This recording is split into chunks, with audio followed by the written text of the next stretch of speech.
Okay, I'm getting the recording going. You give your speech Speech. about the recording.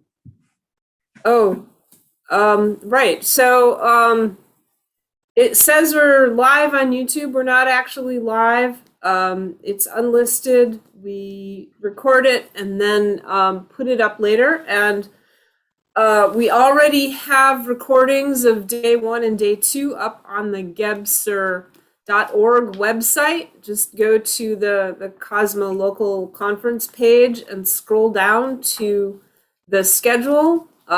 So under day 1, there's a link for day 1's recordings, and under day 2's recordings, and then we'll get these up from today as quickly as possible. And Jeremy has just put the link into chat, so feel free to copy it there. Welcome everybody to the third and final day of the International Jean Gebser Society Conference. We're really happy to have everybody here again. Lots of familiar faces by now. So today, the schedule that you might see online or got in the email is going to be mostly the same, but we're going to have to flow with some reschedulings. But we'll get started with Dave Zuckerman first. Dave is a professor at Sacramento State University in communications, I believe. But he is also bringing Gebser to the prison system in California. And he is coming to us from inside the prison. Folsom Prison, the one Johnny Cash sang about, yes. I'll let him share about the background behind him. And welcome, Dave. Thank you. Good morning. Good morning, everybody near and far. Those of us on the West Coast, thank you for being up so early. So I am, in fact, coming to you from inside Folsom State Prison, where I spend at least one day every week. My background is a shot I took of the prison. It's, and I'm going to talk about this in my presentation. This is a place of immense contradictions. That it's, if you can see behind me, the building itself is beautiful. There's a herd of deep.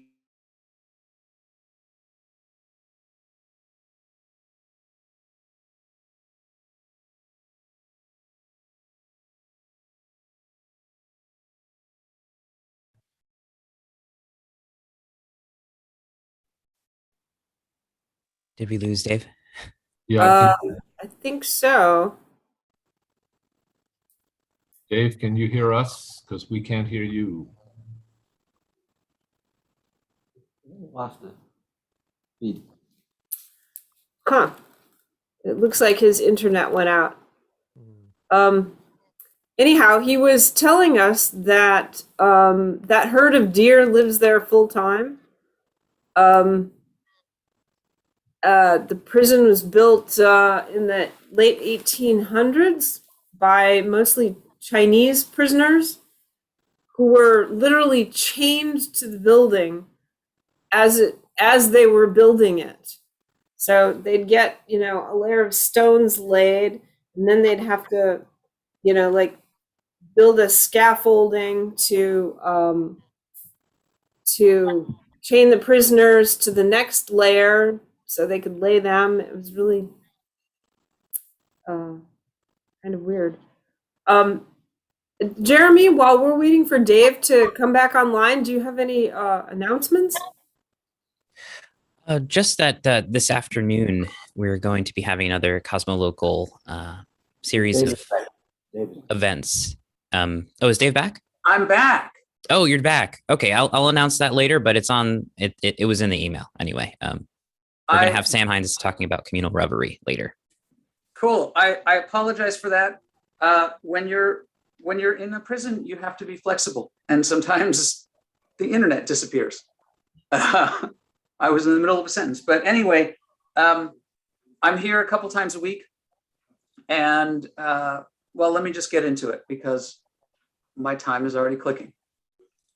So, in honor of the wonderful, beautiful, fantastic rain that we're getting in the West, I chose a backdrop with raindrops on it, so there's nothing wrong with your monitor. I have been very, very fortunate in my career, and those of you who have gotten to know me over the years at Gebser Conferences know that I tend to be less of a theoretician with Gebser, and I try to be more of an applied kind of researcher. And so I've done Gebser stuff with folks in post-war Afghanistan, if such a thing exists, in Northern Ireland, in China, with departing exchange students leaving China for the first time. I've always tried to bring Gebser in a practical way to address practical concerns. And while I have a tremendous respect for the theoreticians, I find that my own work tends to be more of an applied kind of approach to Gebser. And so for the last couple of semesters, I have been in the leadership of a marvelous program that my university has created. And it's a degree completion program in 2 state prisons, Folsom Prison, where I am right now, and Mule Creek State Prison, which is about 45 minutes drive from Sacramento. And this program is for incarcerated people, men, because these are male prisons, men's prisons, incarcerated men who have some college credits to earn a bachelor's degree in communication. And that is extremely significant historically in the prison system here in California, because it's only recently that we can say that there are educational programs in every state prison in California. That's a recent statement, and that change to the prison system vis-a-vis education came with a lot of kicking and screaming from a lot of folks. But at this point, we have programs of some sort in all 35 California state prisons.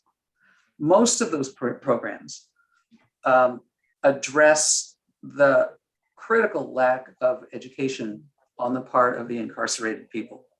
And so most of the educational programs that these guys get, men and women in the women's prisons, is a high school diploma or a GED. There are some community colleges that operate. There are about 25 community colleges that operate up and down the state, but for the most part, they operate through a correspondence model.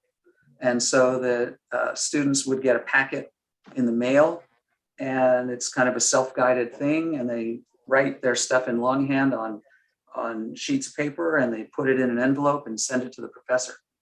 What Sacramento State is doing, and unconnected to us, what Cal State Los Angeles is doing, is something revolutionary, which is that we're going into the prisons and teaching these folks inside the walls of the prisons. So our program is unique even amongst prison programs because we operate live classes simultaneously in 2 different prisons. And so our faculty are in a classroom here at Folsom, live with a classroom full of incarcerated students. And we are also connected by Zoom to a classroom of students live in our other prison. So we use both the face-to-face modality and the online Zoom hybrid at the same time. And so what I want to talk to you about is the way that as the acting director of this program, I am bringing Gebserian thought into this prison program. So I'm calling this presentation Transforming Outcomes Project at Sacramento State, a story unfolding in 3 parts. So Transforming Outcomes Project at Sacramento State is the name of this program. We abbreviate it as TOPS. So the TOPS program stands for Transforming Outcomes Project at Sacramento State. And it's a story that's unfolding because the program is still new. We're only a year into it. So the story isn't written yet. We're writing it. And I'm going to tell part of it in 3 parts this morning. So part 1 is what's in a name. And there are 3 parts to each of my 3 parts. So I want to start with TOPS, with Jessica, and with students. So when I inherited the program, it was called the Opportunity Program at Sacramento State, TOPS. And we built some notoriety, some fame, and some brand equity with the name TOPS. But it was also a problem because there's a nationwide program called the Opportunity Program, which is in universities and community colleges all across the country. And there was some confusion and some toe stepping about the use of a name, and it had to change. We had to change the name. I'm brand new at the job, and one of the first things I had to do was change the name.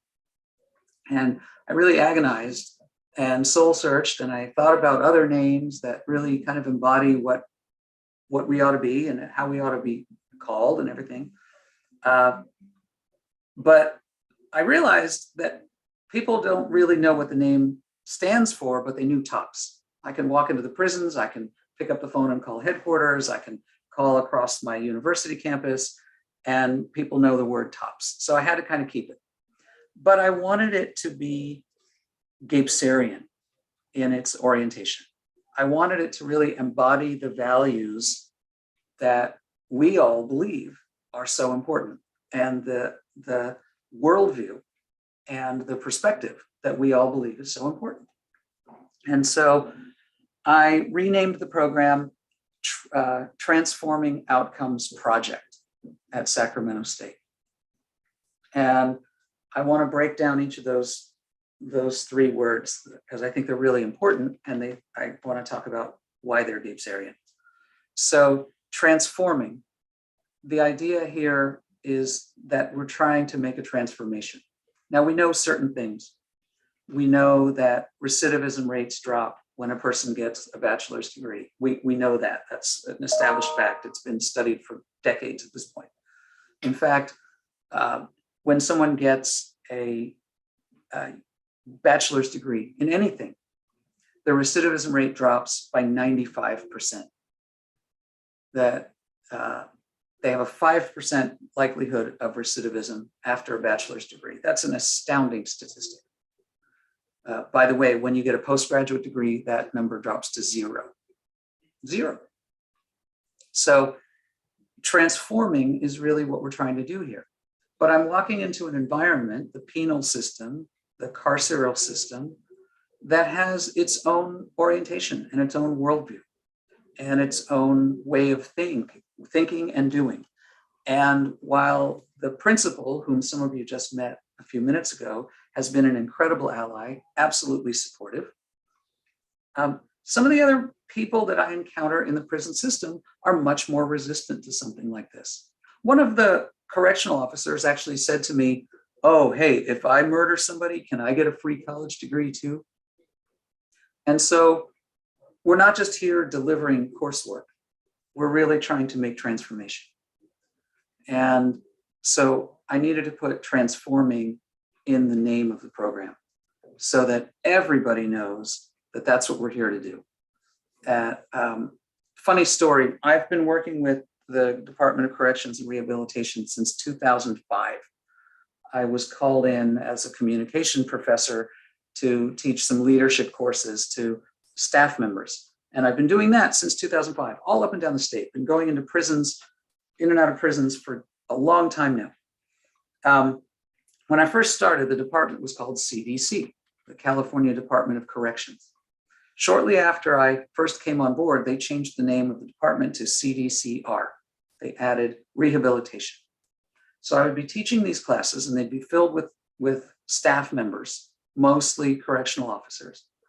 And the sale of Sharpies went up, went way up when they made this change, because the correctional officers would take a Sharpie and they cross the R off of their patch. And I was in a class once and the guy's doing that. I said, "What are you doing?" And he says, I'm removing the R. And I said, "Why?" And he says, "Because we don't do rehabilitation." And I said, "Well, what the hell do you think corrections means? They're synonyms. You know, that this is a process that these guys are engaged in." But in fact, to a lot of the people that I encounter, both inside prisons and outside prisons, these aren't facilities to do anything but warehouse. We're taking the bad people and we're putting them away. And that lock them up and throw away the key idea is prevalent. And it's prevalent on the streets, and it's prevalent even amongst a lot of people who work in the system. So counter to that is this tradition of the penitentiary and penitence. And there certainly is a Christian religious aspect to a lot of what happens in here. And it's funny how it trickles in. So we're under strict orders that we can never use profanity in the classroom. Meanwhile, I walk through the yard and I hear all kinds of profanity that I never even heard before in my life. But we're not allowed to use it because that would be counter to the program of that penitentiary. But CDCR has really started to work on rehabilitative programs, whether it's drug counseling or anger management or victim face-to-face with victims or educational programs. And so we're part of a change, but our program also has to be apart from the change and lead the change in a certain way. And so the idea of transformation, which is so, pardon the pun, integral to Gebserian thought, had to be integral to the name of the program, that it's about transformation, that we're transforming every student, we're transforming the institution, we're transforming education, because if this program succeeds, this becomes a model for other programs up and down the state and across the country. So transformation has to be the name of the game. And what are we transforming? We're transforming outcomes, both personal outcomes and shared outcomes inside the prison and outside the prison, because 92% of California's incarcerated folks are going to get out. And we want them to rejoin society in a way that's going to be beneficial to them and to everybody else. And so we care about these outcomes. And then I renamed it from a program to a project, because a project is something that's ongoing. A project is something that requires contribution and work, rather than a program, which sounds so administrative and soulless. That a project is something that happens in fits and starts. You fall down and you brush yourself off and you get back up and you keep working.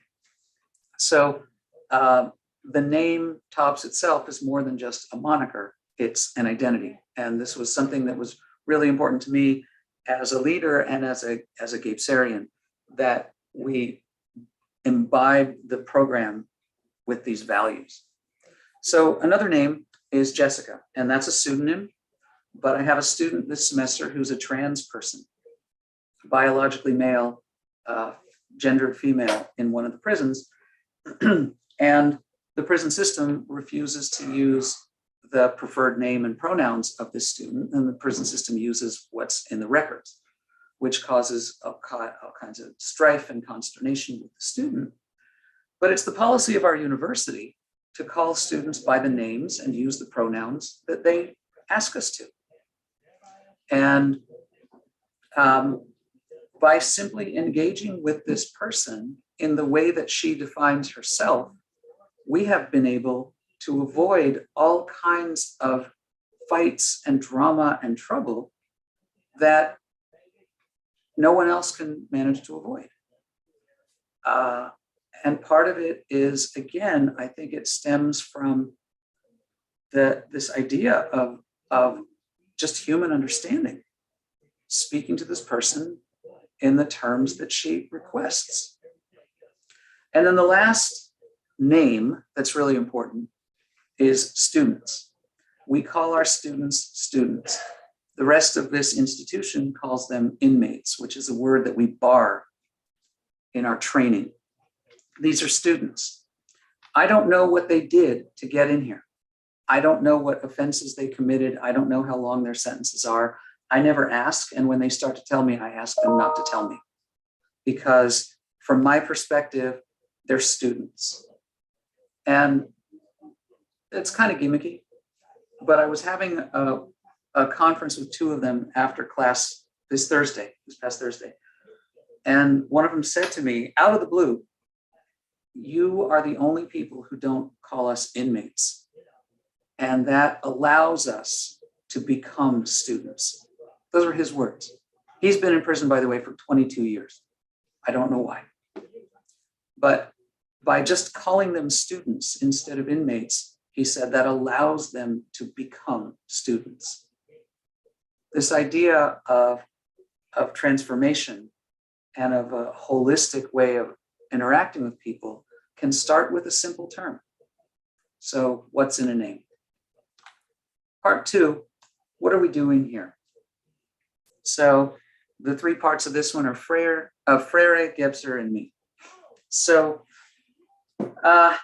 I'm not a scholar of education. I'm a scholar of communication. I'm actually a scholar of terrorism. So I'm really on the big outskirts of my lane doing this program. But I do know the work of Paulo Freire, and I hope that many of you do as well. And if you don't, you should. Freire was a Brazilian education reformer, and he wrote in beautiful Portuguese, which is translated into very clunky English, about this process that he calls conscientization. He called it conscientization. But this idea of conscientization, that we have to really rethink the educational process and who we are involved as people involved with it. And he railed against what he called the banking system, which is where you believe that you are a full pitcher and your student is an empty glass. And you're going to fill that student with your material, with your knowledge, because they have none and you have all of it.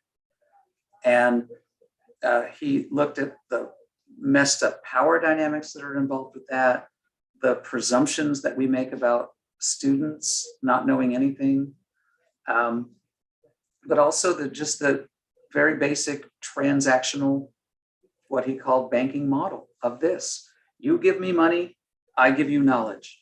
You sit quietly, I talk. And he said, this is not learning. This is not education. This is another form of subjugation.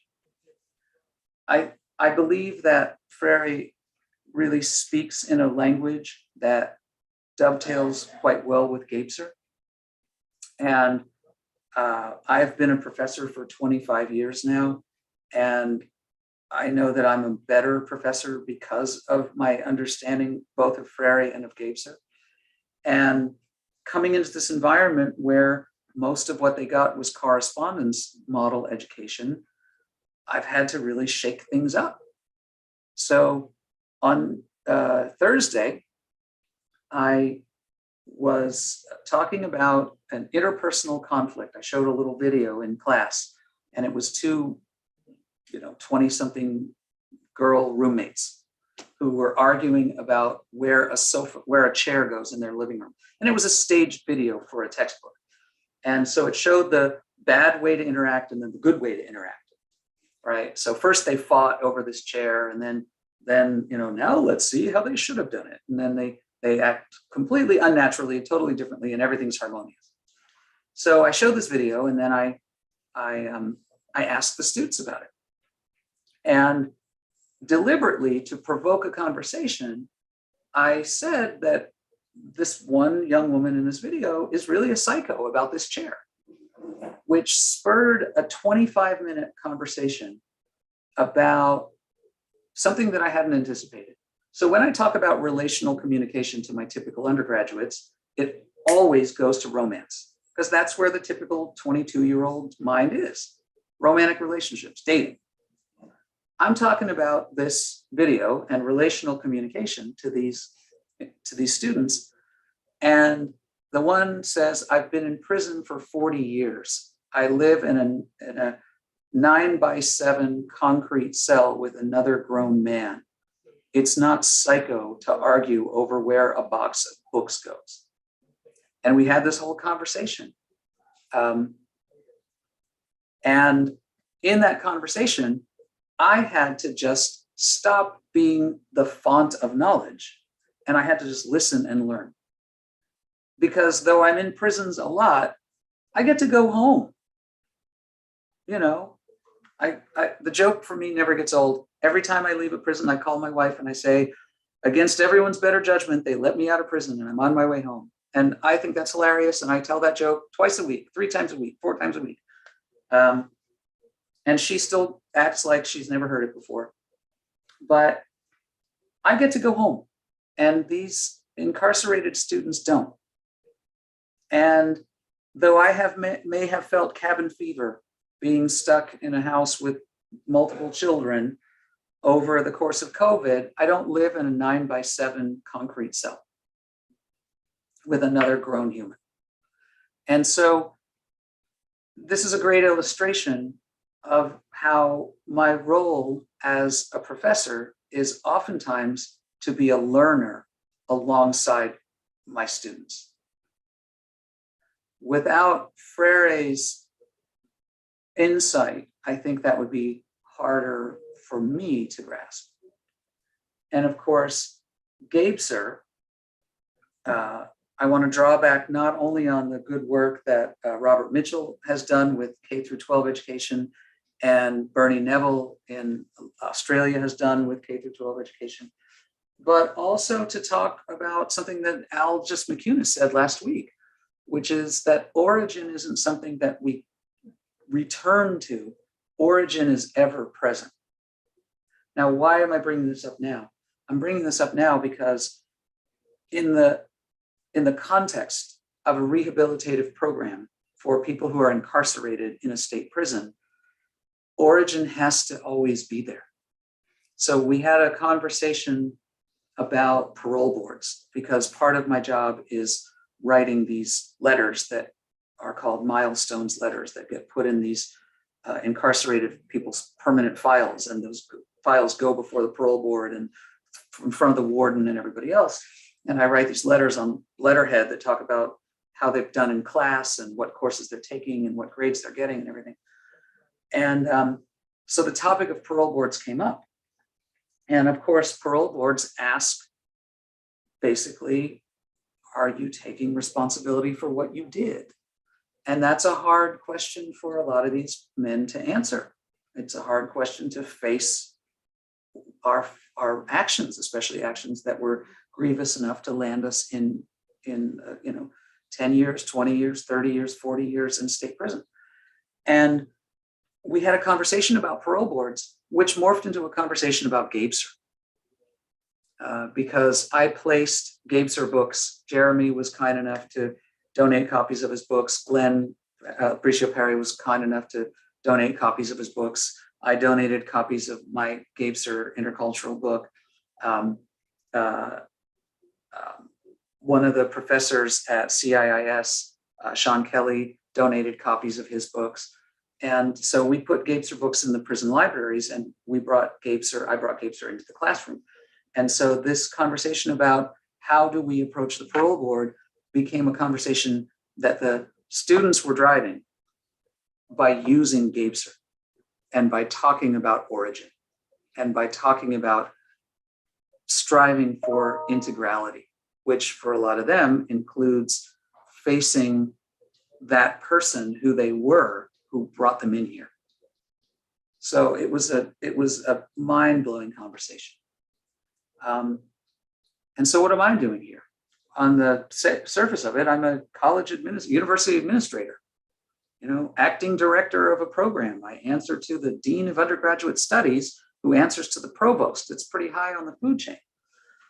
And a lot of my job is, spreadsheets and budgets and applying for grants and normal college guys, administrator stuff. But a lot of my job is actually trying to change mindsets to create this transformation. And so that is a really unique position. And in a couple of weeks, I'm going to present, not this year I won't present, I will attend. Next year I'll present a Gebserian approach to prison education at a national conference for prison education. I'm not on the schedule this time around, but I'm sure as heck going to be on it next year because it's working. We can see it. I can see it in the students themselves and the conversations that they have even without me around. Part 3, because I want to pay attention to time. From recidivism to integrality. So I mentioned some of this already, that the data are stunning for recidivism. So a RAND study showed that within 3 years of release, the reoffending rate is somewhere around 76%. 76% of released former inmates will reoffend within 3 years. If they get a high school diploma, that number drops to 54%, 54.6%.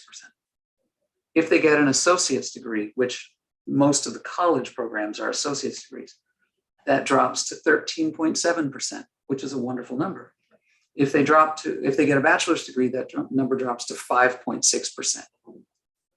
And if they get a master's degree or any other kind of postgraduate degree, that number drops to 0. So we know that recidivism is a big problem, and lowering recidivism needs to be a priority. In terms of dollars and cents, the California Legislative Analyst's Office says that it costs Californians, and there are several of us on here, $81,203 every year to incarcerate a single adult. $81,000 for one person. And since 2010, that number has increased by about 58%, largely because we were neglecting their medical and psychological and dental needs. And because of a lot of lawsuits, the state of California has had to address these needs, and that's driven up the cost of incarceration. But it's $81,000 a year for one person. We also know that every dollar spent in prison education saves the taxpayer between $3 and $5 within the first 3 years of post-incarceration. And that's largely because, in conjunction with new laws that bar discrimination against former inmates, a man or a woman getting out of prison with a degree of one kind or another that can lead to viable employment is going to take less from society and contribute more in terms of revenue. They're going to have a job, they're going to pay taxes, they're going to be less likely to be in and out of jail or on public assistance or back in prison. And so these programs really do pay for themselves, not just in the long run, but in the short term. But as I said at the outset of this presentation, there's a tremendous amount of resistance, both inside and outside the prisons. And so in a really Gebserian way, we need to move beyond sides. Just as the background behind me is absolutely breathtaking and stunning and beautiful, and yet it shows one of the most horrifying places on earth, which is a prison. We have to recognize the oxymorons, the contradictions. We have to recognize that it can be both beautiful and horrifying. It can be both renewing and a continuation of that which should be renewed. I can deliver education to a young man of 25 who will get out soon, and I can deliver the same education to a man of 65 who will never see the breathe free air or see the outside of this prison. We have to embrace those contradictions, and that to me is also truly Gebserian way of seeing the world, moving beyond these binaries and recognizing that these wholes, WHOLES, are true. So that's my story, unfolding story in 3 parts. I wanted to tell you what I'm up to and how Gebser is making a difference. I'm going to conclude this with one last thought, which is right now it's 9:40 in the morning here in Folsom. And in a couple hours, you're going to hear a poem written by one of the students in this program, who, after I mentioned Gebser and I talked about Jeremy's book, which I think is a marvelous, marvelous introduction to Gebser. And I talked about Ever-Present Origin. He had a family member buy it and send it to him, and he carries it around like a Bible. This incarcerated guy carrying around EPO, and like the rest of us, he has all these little tabs sticking out of it with this area or that area or this quote or that quote. And so he was courageous enough when he heard that Gebser was really into poetry and that poetry is a viable thing for this conference. He wrote a poem and he sent it off. So you're going to hear from him. He has a wonderful name, a name to match a wonderful smile. I'm going to ask him if he'll break the rules a little bit and take his mask off so you can see his wonderful smile. But his name is Michael Love. And so Mr. Love is going to share a poem, a love poem, with all of us in a couple hours. So that's how I spend my time. And I appreciate you giving me some of yours. And I'm happy to open it up for discussion, questions, browbeating, whatever you want.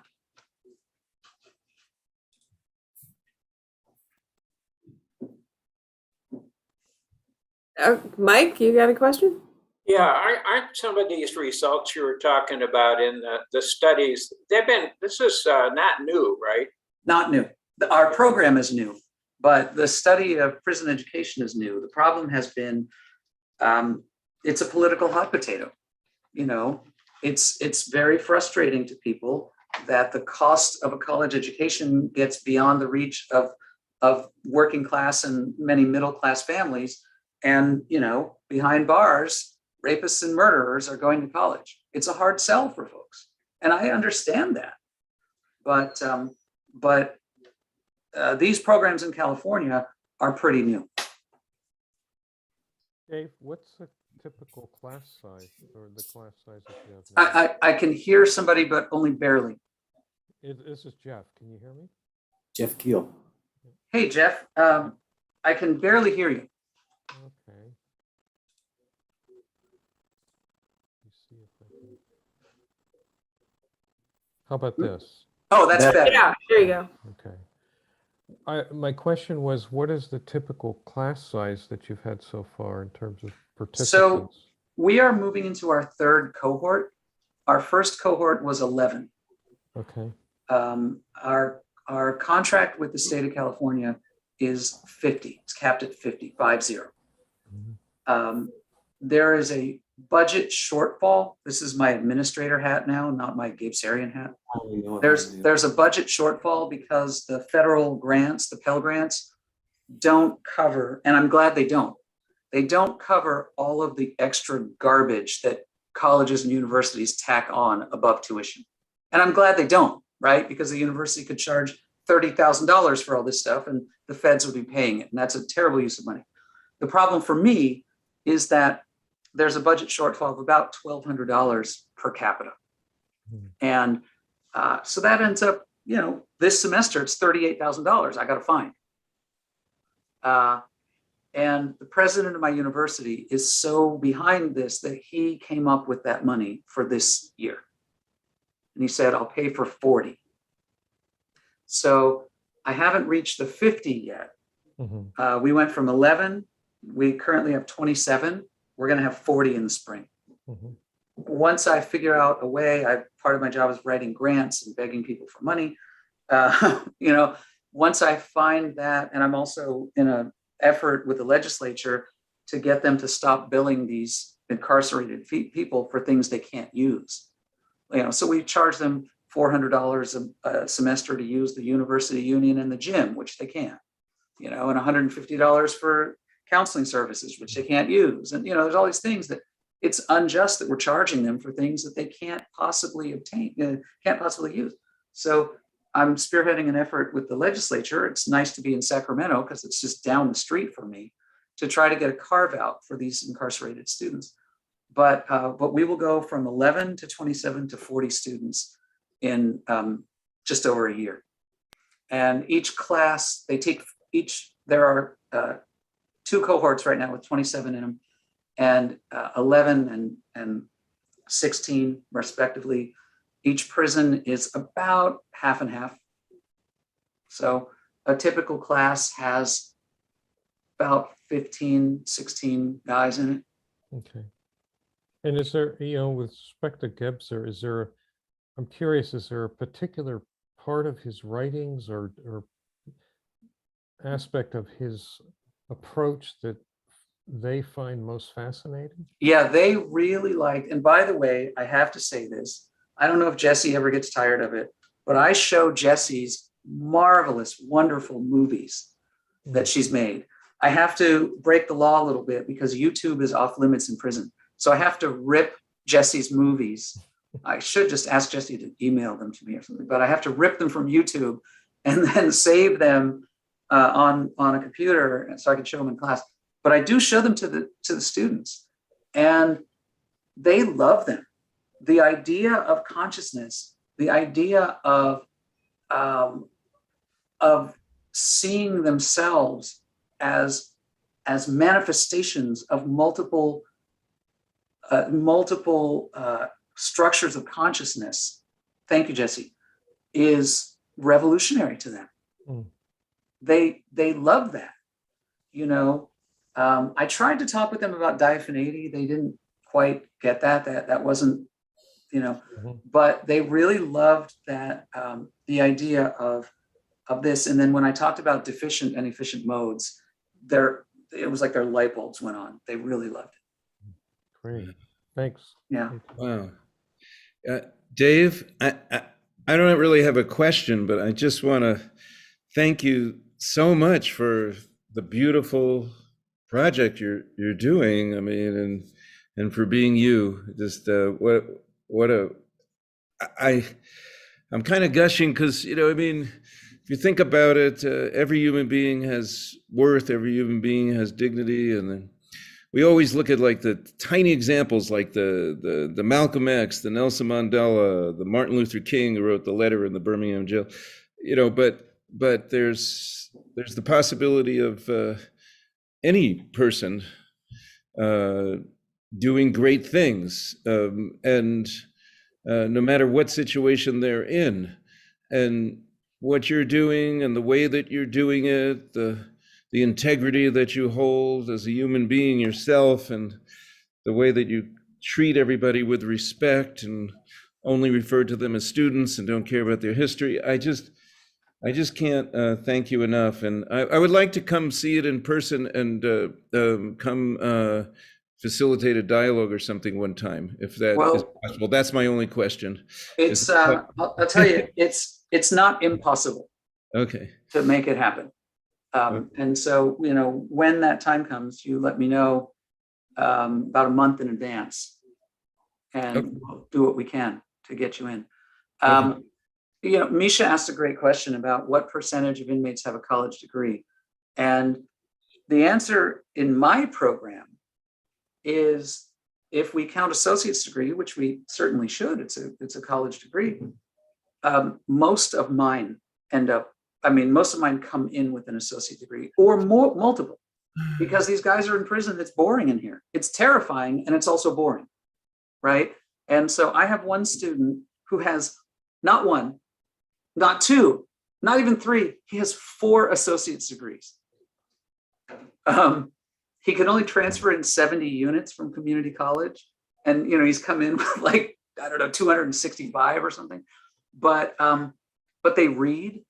They're avid readers. The library here is terrible. And so Glenn, your contribution, Sean's contribution, Jeremy's contribution, you're putting books in here. has made a tremendous difference because the library here is just awful. It's no surprise that prison library spending would be at the bottom of everybody's priority list. If you have any books that you'd like to donate, I'm happy to accept them. And then I would place them in the prison library as well, Gebserian or not. But I can tell you, Jeremy's book is hard to stay on the shelves. It's hard to keep it on the shelves, Jeremy. You've got a fan base here. So is there a plan to do this in women's prison? I would absolutely love to. There's a women's prison. Folsom's actually 4 prisons. It's the one that everybody knows about where I am. There's a higher security prison, CSP SAC, that's just like 800 yards down the road. There's a women's prison, and there is a minimum security camp. But the women's prison here is a outward transition prison. In other words, it's where they send you right before you get released. So it wouldn't be practical for me to start a program in this particular women's prison because they're here only temporarily. It's a little harder for me to set up one in a women's prison. It took 95% of my job is asking people to break rules or make new rules. The idea that I have a Zoom connection from one prison to another where men incarcerated in one prison can actually interact live with men in a different prison was a tremendous, tremendous coup. It would be almost impossible for me to get the prison system to allow male inmates and female inmates to interact. So I would really have to run a program in parallel. I would like to do that. I'm pitching this program to another department on my campus to create a second bachelor's degree. And in the future, I'd like to offer a master's degree. But you got to crawl before you can walk.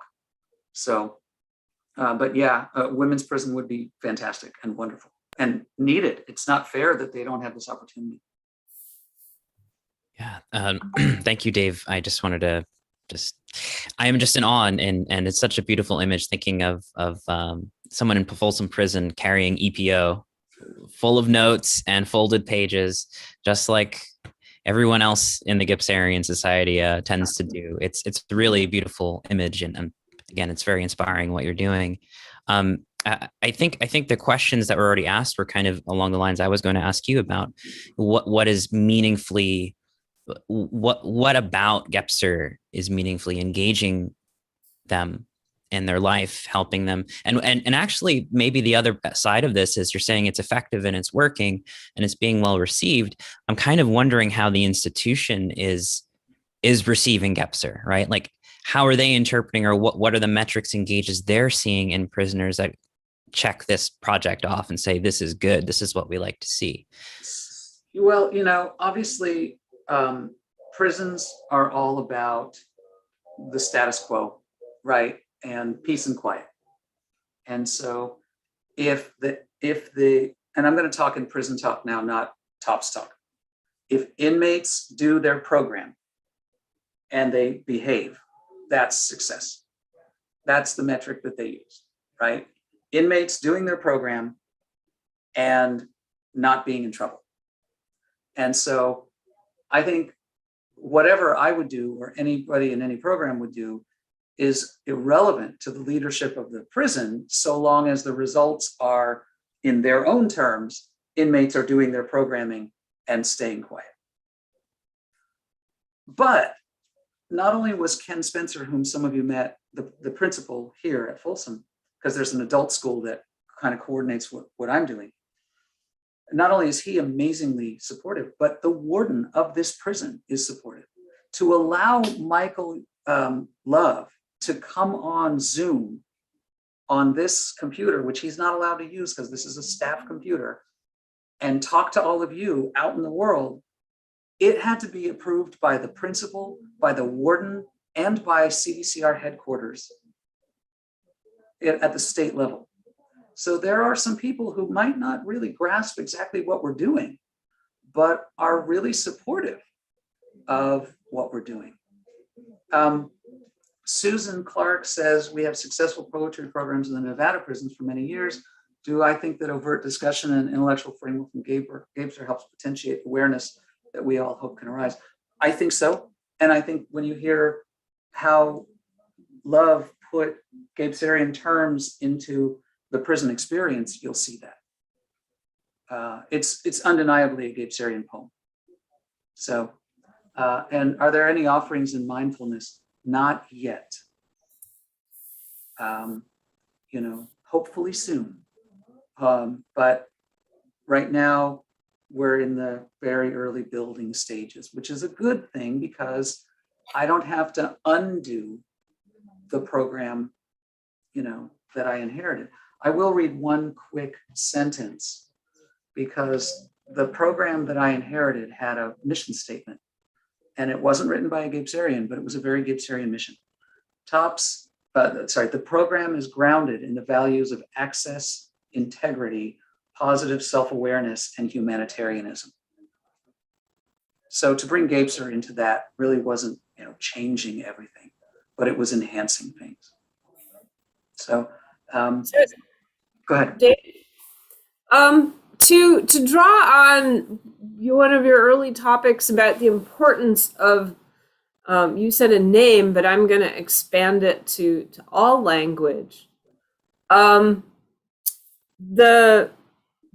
work of a couple of, I think, Stanford researchers, Thibodeau and Boroditsky, on the use of metaphor. One of their early studies, they looked at the difference between calling crime a beast or a virus. Mm-hmm. And they got people to say, well, read this thing about crime in your city and tell us how you would respond to it. And the people that got the paragraph that had the word beast responded with, catch it, kill it, basically how you would respond to a beast. And the people who got the paragraph that said crime is a virus said things along the lines of, heal it, transform, they followed the metaphor. And I think it would be really cool to get the people in the prison for whom these metaphors are not just ways of speaking, but they affect their entire life. They do. To get them to be the ones to start changing the metaphors. It would be nice. It's a hard sell, and so I have a faculty orientation and I have a student orientation. And in the faculty orientation, I'm actually bringing in Gebser and Gebserian theory so that no matter what my professors are teaching, no matter what courses they're teaching, and they have a class in geography, they have a class in the philosophy of art, they have criminal justice class in landmark Supreme Court cases, rhetoric. It doesn't matter. The professors, I'm teaching the professors sort of the crash course in Gebser as it pertains to this program, so that they understand the mentality that I expect of them. I'm planning on reaching out to the custody staff because I feel like if I could get the key players in the custody staff in each prison on board, then they would stop seeing us as yet another goofy, bleeding heart liberal thing, and see us as partners in this corrections and rehabilitation effort. But it's difficult because we are, we exist in time and space and circumstance and politics. And Jesse said, is there funding so each student can have a copy of Jeremy's book? Yeah, probably. I could probably buy enough copies of Jeremy's book. I know the publisher. I could probably get a cut rate if I bought in bulk. Yeah. I mean, I'm just thinking of, I personally think that each one of those 40 students should have a copy of Jeremy's book so they can write in it.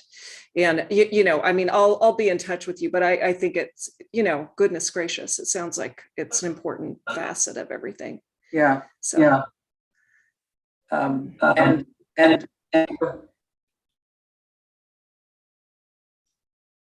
somebody was speaking. I was, but I just remuted. I just wanted to, explore that with you. No, I think it's a great idea. Okay. I'll be in touch about it. Thank you. And Jeremy said he would love to hear personal comments and reflections from the students. This is inspiring. If I can, Michael Love's poem is really short. And so I might ask him if he wouldn't mind sharing some reflections, if he'd be comfortable with that. But I'll tell you one thing that he said to me months ago. He said, living in prison is like being in a trash can. He said, every so often somebody lifts the lid and you get to see the sky and you get to smell the fresh air. And then without warning, that lid comes crashing down again. He said, you folks from Sac State are the only people, and I found out subsequently, by the way, he's been in prison since 1987. He says, you folks from Sac State are the only people who have reached into the trash can to pull us out. Another one of my students who's been in prison for 22 years said to me, you told us that we could go to grad school. What's that? Like, what could I do? And how do I get there? This is a grown man who's been in prison for decades. Now he's talking about grad school, and I had one who released about 4 weeks ago, after 40 years in prison, 61 years old, been in prison for 40 years, released, and he's on parole. And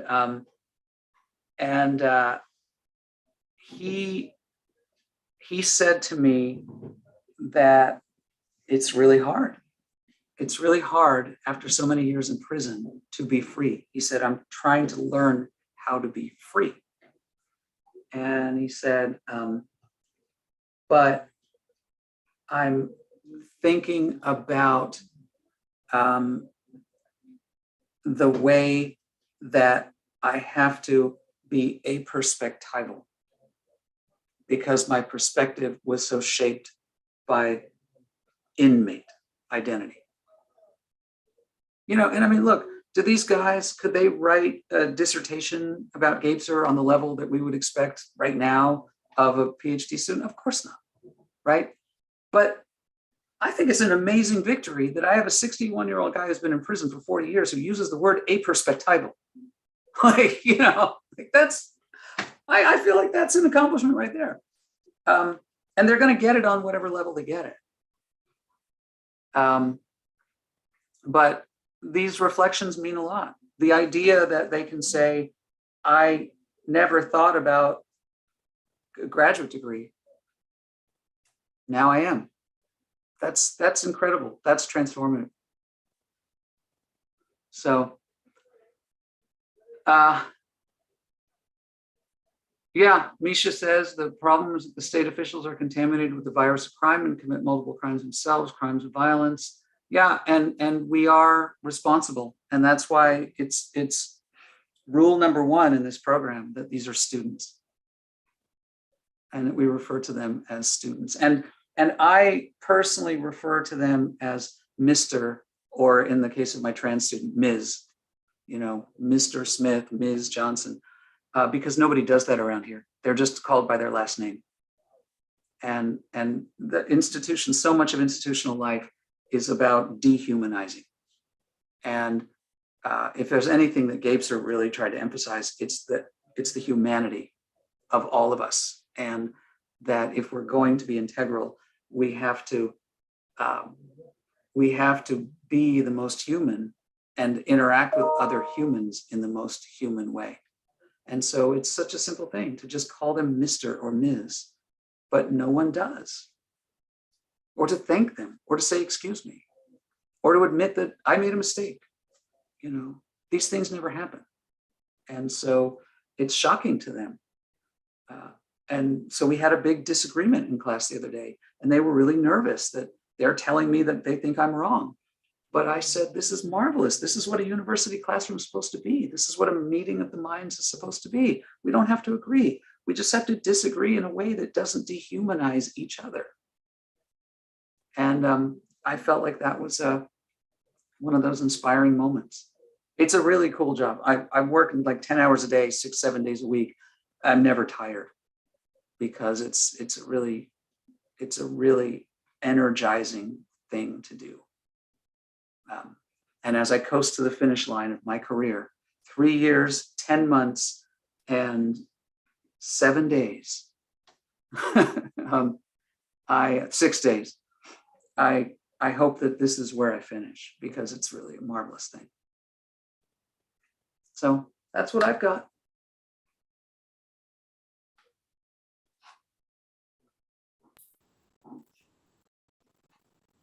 Any final questions? No? Okay. Why don't we take a quick break? 5 minutes. So come back at 8 after the hour and we'll transition to some poetry and performance stuff. Already? Okay? No.